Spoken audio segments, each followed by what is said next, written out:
And we are live, Senators. Good afternoon, everybody. This again is the Senate Institutions Committee.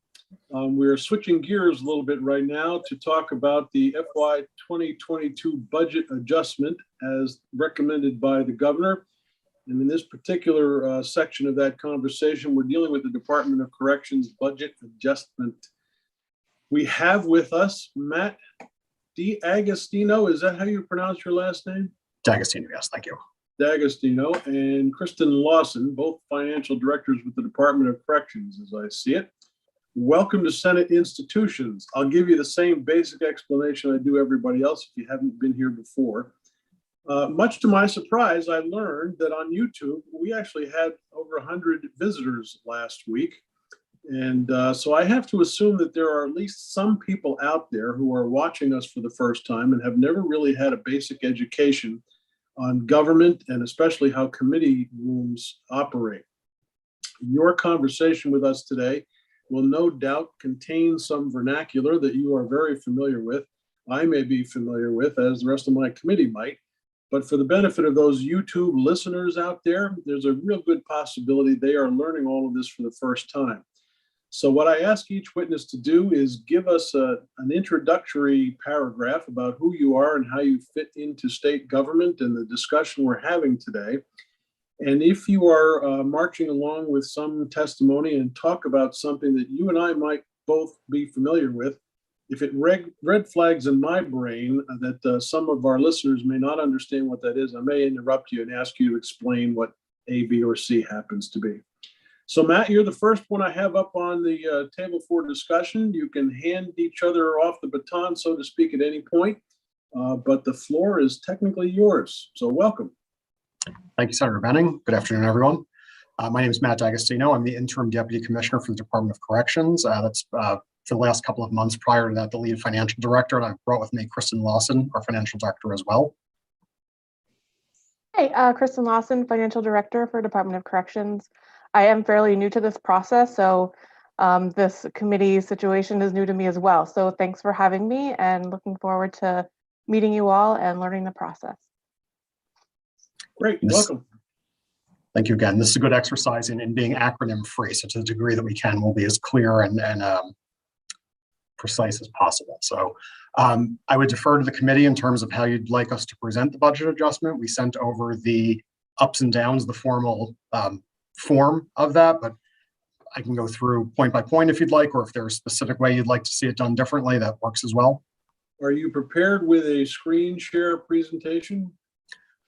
I'm not. Unfortunately, Zoom has not been a friend of mine in terms of screen sharing. I think that Alex may be able to project it if possible.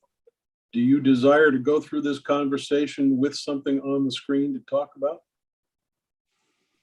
No, there's unless the committee would like to see the ups and downs. No, there's no need on our end for something to be on. Okay. If you're going to give us a general summary of that, it would be appreciated. Absolutely. So starting with the DOC budget overall, we have 7 different appropriations. There's only 2 that we'll be speaking about today in terms of the ups and downs, that being the correctional services appropriation. That's our largest appropriation. It encompasses basically the budget for effectively nearly all correctional facility, probation, parole office, and central office activity, barring some that are in the administrative appropriation, which we won't get into. And also we're going to be going through the out-of-state appropriation as well, as there's a technical adjustment between the 2 appropriations. So good lead into that. The first item is a technical adjustment of $417,030. There was language in the budget bill last year stating that any savings in the out-of-state appropriation, where we house our incarcerated population that doesn't, the in-state facilities don't have capacity for. There's a contract with out-of-state for that per bed, per day costs. We had savings there, and the budget language said that any savings from that would be reinvested for justice reinvestment purposes. So this budget adjustment request is effectively to move those funds from the out-of-state appropriation where they currently exist to the correctional services appropriation, from which we'll draw contracts, grants, and spend those funds down. But it keeps it separate from out-of-state, so it's very clearly delineated where those funds are going to, and that it's not for out-of-state programs, and in fact, justice reinvestment, as the language stated. Okay. Second item is a little bit larger. It's the DOC incentives. This is a request for $4,917,560. This is related to an incentive package, a side letter agreement, if you will, between VSEA and the state that included various retention bonuses, shift work bonuses, and new hire and academy progression bonuses to to DOC staff that are in the corrections unit and supervisory bargaining units for VSEA. So largely these incentives went to nearly all DOC staff, the exception being folks who are designated managers or exempt employees. Looks like we're pulling up a spreadsheet on the screen here. Alex, I'm assuming that's you. If you can zoom into that a little bit so we don't have to look at it with binoculars.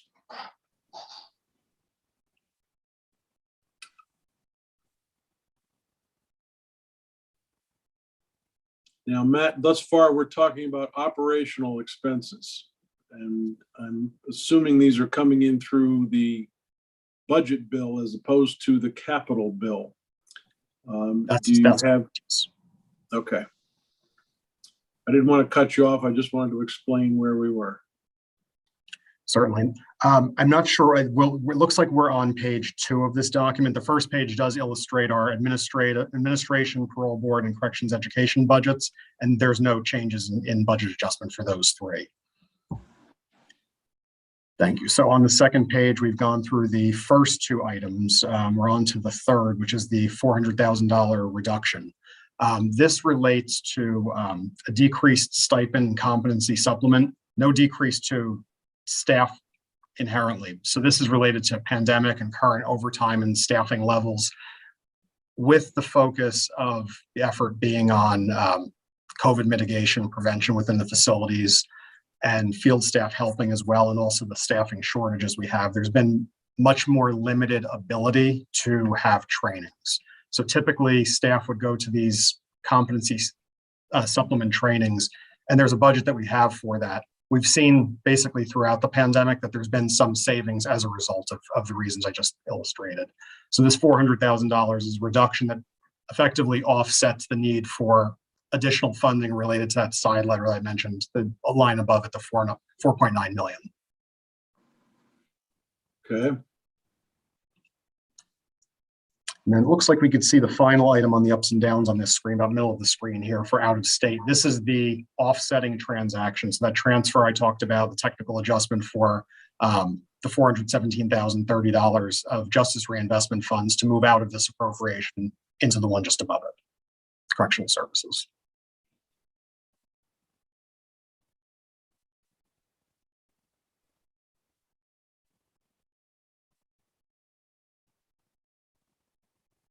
In terms of the ups and downs for 22 budget adjustment for the Department of Corrections, that's the extent of the requests. Total of net of roughly $4.5 million of general fund.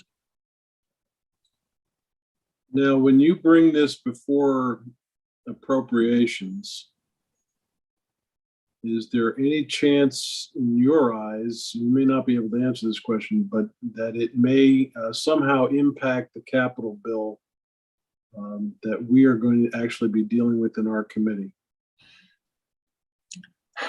That's a great question, Senator. I don't believe so. The reason I would say that is that none of these are all personal services related, or all person services related. It's contract, contract agreements that we have with external vendors. It's the collective bargaining agreement, that side letter, so the contract with the state of the SEA for the DOC incentives package. None of this would be operational or structural by nature, so it shouldn't have an impact on capital bill. However, with that said, my understanding in terms of a little bit different this year perhaps, but limited state funding sources, that there could be, this request is larger, I would say, typically than the DOC budget adjustment would normally be, largely because of that incentive, the side letter agreement. To the extent that there's funds available for this, as well as the capital bill, there shouldn't be any overlap or any impact of this. Okay. The capital bills funding resources are changing a little bit this year. And do you know if any of these ups and downs, as you've described them, are going to be, will be having any kind of an impact on the funding sources that the capital bill is looking at? I understand we're developing a cash component to the capital bill for the first time. And I'm trying to figure out how this interplays with that conversation, if it does. So I don't believe so. I don't believe that it has any interplay. Candidly, I don't know that I'm not the best person to be answering that, though, probably. And I don't mean to say, I don't know if anybody at DOC could answer that with any degree of certainty. Our understanding is there wouldn't be an impact. There wouldn't be any crossover between these requests and capital bill funding source. But again, stating that that's my understanding, but there may be others in state government that are more aware of exactly where funding is coming from and what, if any, impact there could be. Thanks. Did you have anything else you wanted to tell us? So there were also, outside of the ups and downs that we've looked at, there were in the governor's request of BAA, there were some language items. One has been changed. My understanding, looking at the House Appropriations update or markup of the bill, it's been changed, but I can go into those two items if helpful. Sure. Certainly. They're not found on this document, and the language doesn't exist for one at this point, but there was a request for approximately $1.9 million of general fund to be transferred. It was carry forward funding that was actually sitting in the Department of Health's budget. Those funds were to be transferred to the Vermont Offender Work Program and Vermont Correctional Industries, which sit within DOC. That program for many years has been challenged in terms of revenue sources. There's limited ability for them to who they're allowed to sell their goods to. They manufacture furniture. There's a print shop, a plate shop, engraving, as well as a sign shop, but it's limited to basically nonprofit, state government. And because of changes at the government level, state government level, particularly in terms of the way offices are designed now, where it's more of an open office environment versus the older multiple office design, the need for furniture has decreased over time, and that's created some significant financial hardships on the program. Program itself is very successful in terms of the skill sets that it's teaching folks who are incarcerated in Northwest State correctional facilities. But that said, the impact financially has had significant impact on the cash balance of that fund. The pandemic has exacerbated that, with facilities going into lockdown statuses to largely for prevention, quarantine, mitigating COVID. The shops haven't been able to run as they typically were. So that's challenged their revenue generating abilities even more so. That's to say there's now a cash balance deficit for the Offender Work Program near $2 million. So this request. Let me just ask Alex to take down the screen share. I cut you off, and I wanted to continue that conversation. I'm curious about the various programs around the facilities and what's going on, if you happen to know or have some area of expertise in that regard.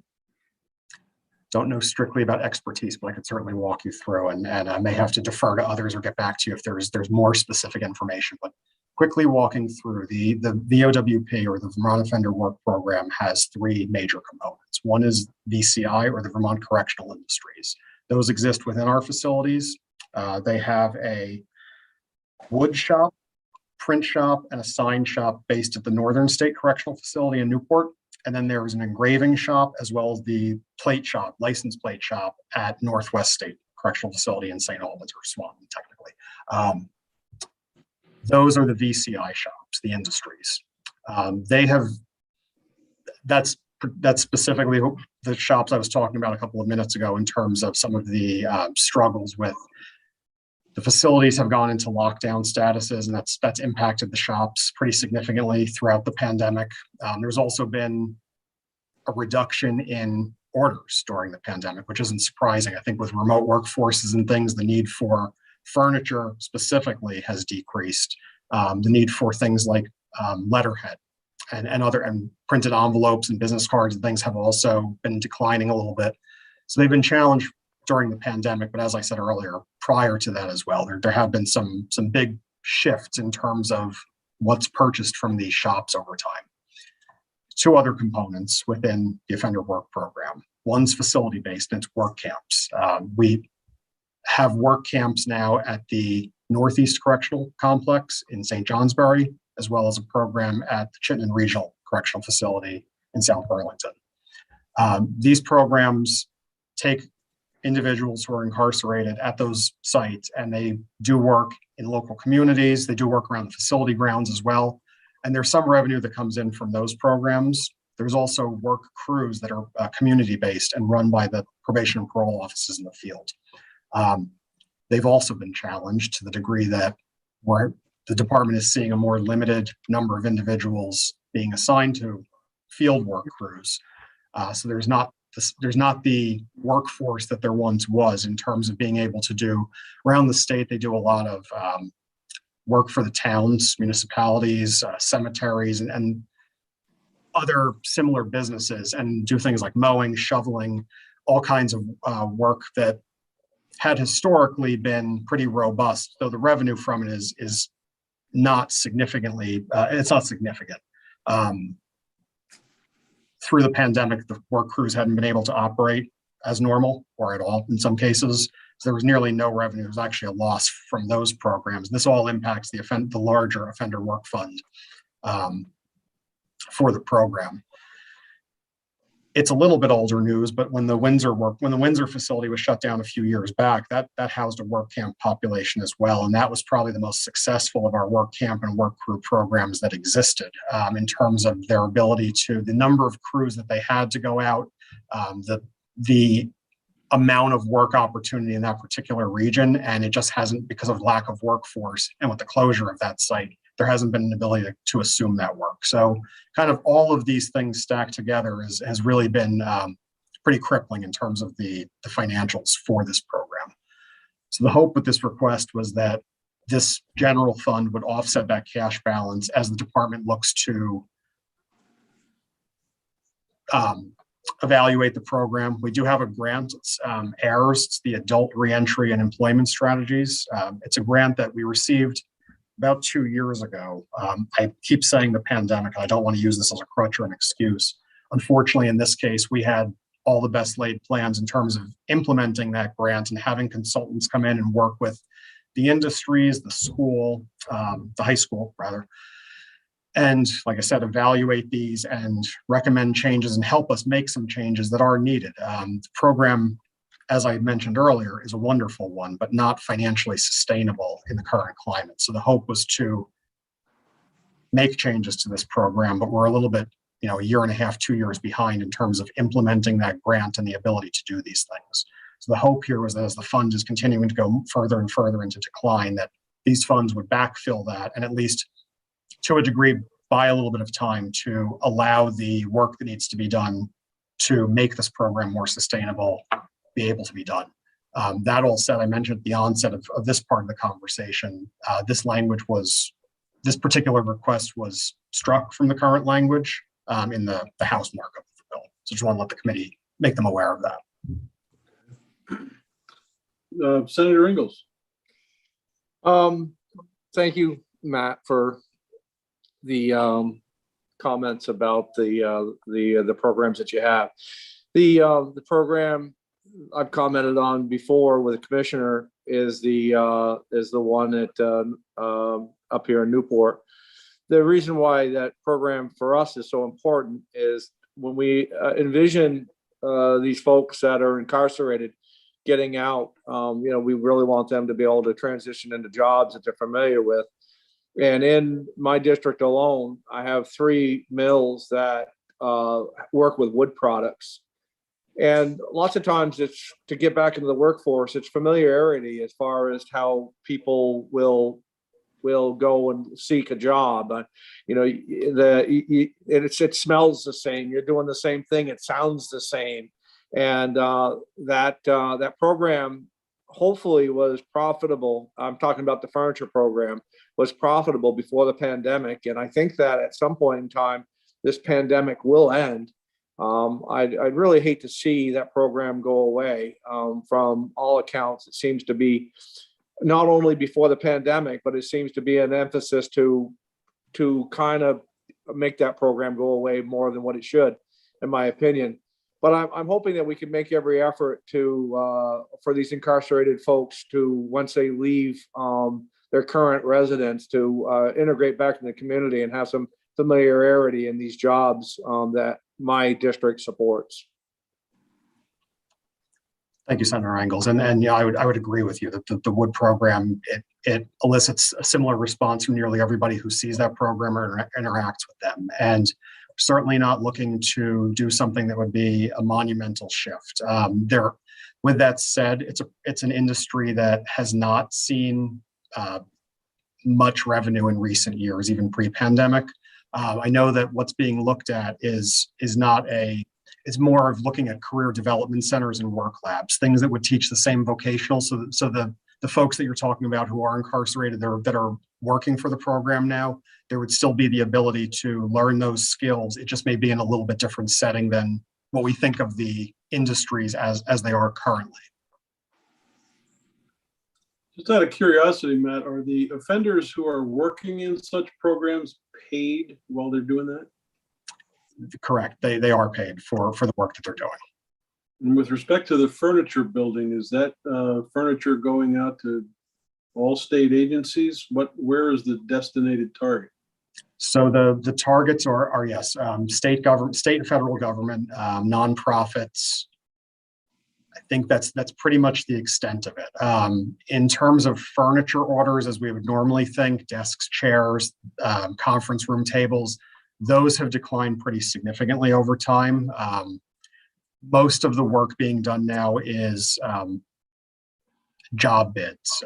If a school is in need of built-in cabinets and